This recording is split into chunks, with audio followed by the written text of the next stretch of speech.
Alright, y'all, let's get into it. Why Errol Spence Jr. benefits from Terence Crawford ducking for David Anise. Wow, y'all. It's crazy. The past few weeks I've been feeling like this fight was not going to happen. Like, there was something behind the scenes going on other than what we, the public, have been told. And it's finally come out. The whole time that everybody's been saying Terence Crawford's agreed to this, agreed to that, he's actually been negotiating behind the scenes with a company called Black and David Anise for a December 10th matchup. Me personally, as a boxing fan, as a supporter of Errol Spence when it comes to Spence versus Crawford, I think that Errol Spence is going to benefit from this.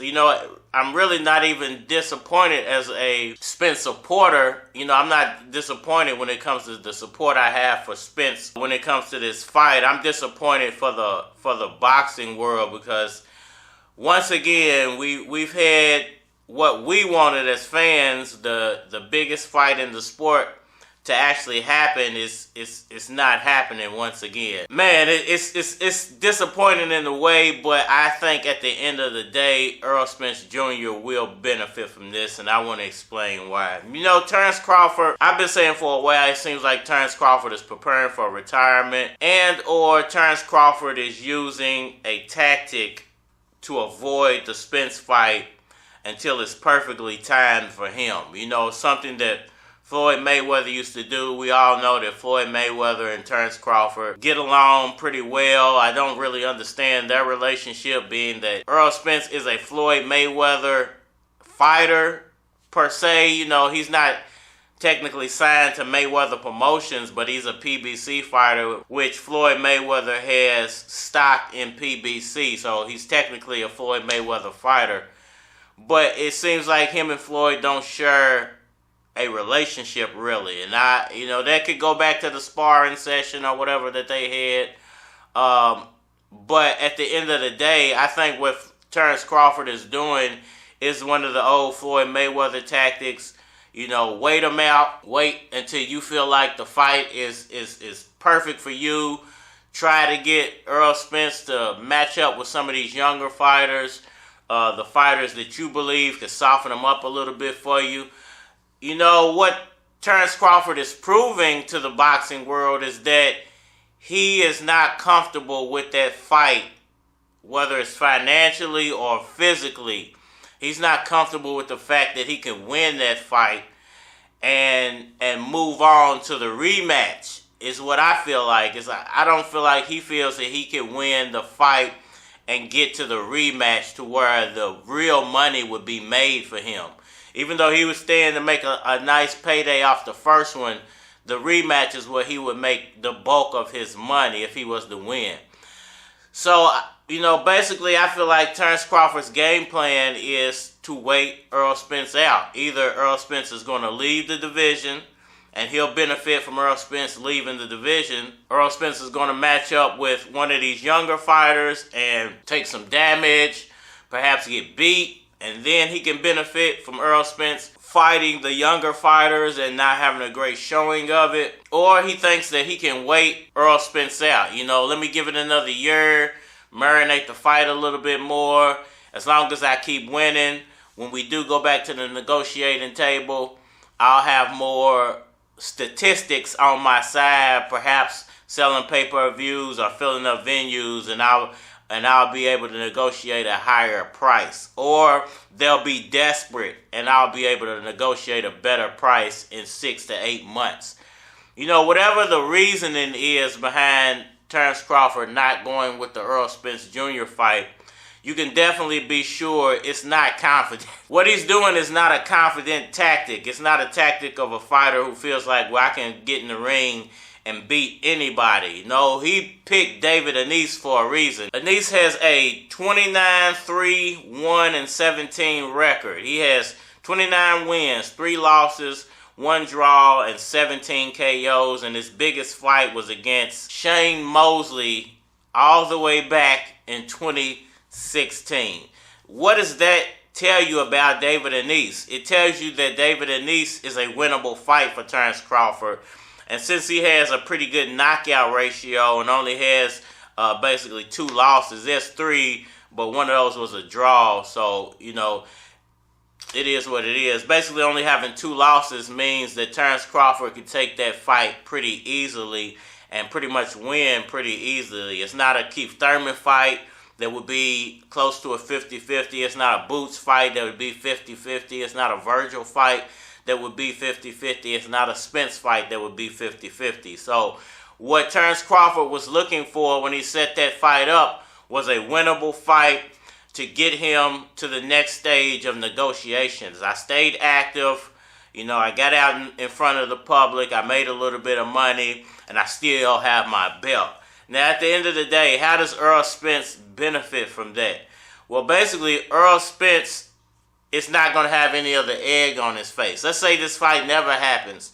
Well, fans are not going to turn to Spence and say, hey, well, you went and took another fight first. No, Terence Crawford took another fight first. So the person obviously ducking the situation is Terence Crawford. It's not Errol Spence. If Terence Crawford was serious and adamant about fighting Spence, there would have been no other option. What you heard from Errol Spence is that there was no other option. I want Terence Crawford next.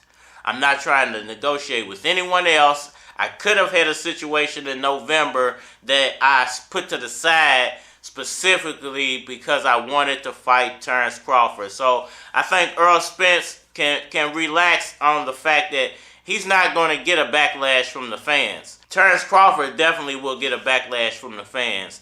As well as that, Errol Spence has golden opportunities here. Listen, we, the boxing fans, want to see great fights. You have a Boots fight out there that you could make would be an awesome fight, would build your resume even more, even though you really don't need it to make a Terence Crawford fight. But as a fight fan, I would love to see you continue to take on the best. You have a Virgil fight that would give you the same result. You have a Sindonis fight that would give you the same result. You have a Keith Thurman fight out there that many PBC heads and fans would have loved to see you make a long time ago, and you can get the same result. You know, there are options for Spence, although Spence's options are tougher. Here's my personal thing, and this is why my last point of why I feel like Errol Spence will be the beneficiary of this situation and not the one with the egg on his face.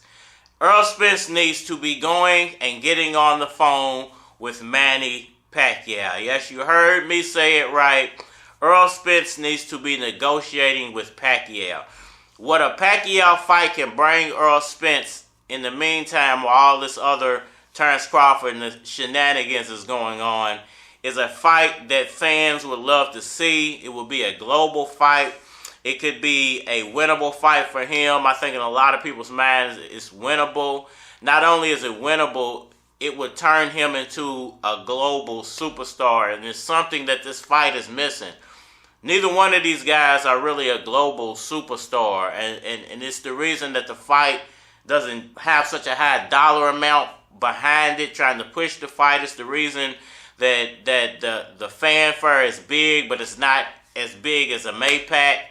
And it's the reason that Errol Spence could ultimately benefit. I think if Errol Spence would have beaten Manny Pacquiao instead of Ugas, the whole negotiating process would have been different. He would have been such a superstar.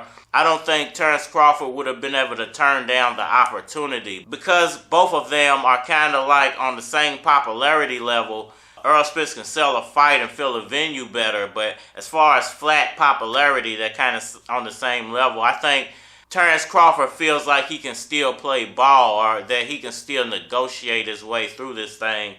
And at the end of the day, Terence Crawford is just not sellable. You know, whether Errol Spence can sell a little bit more than you or not, Terence Crawford's not sellable. But Manny Pacquiao turns Errol Spence Jr. into the biggest name and face in the sport of boxing, nearly putting him on a Canelo level if he was able to beat Pacquiao. And even if he lost to Pacquiao, or if there was a weird draw or something, I think he still stands to benefit from a Pacquiao fight, where he doesn't really benefit from a Thurman fight or a Boots fight, or other than pleasing the fans.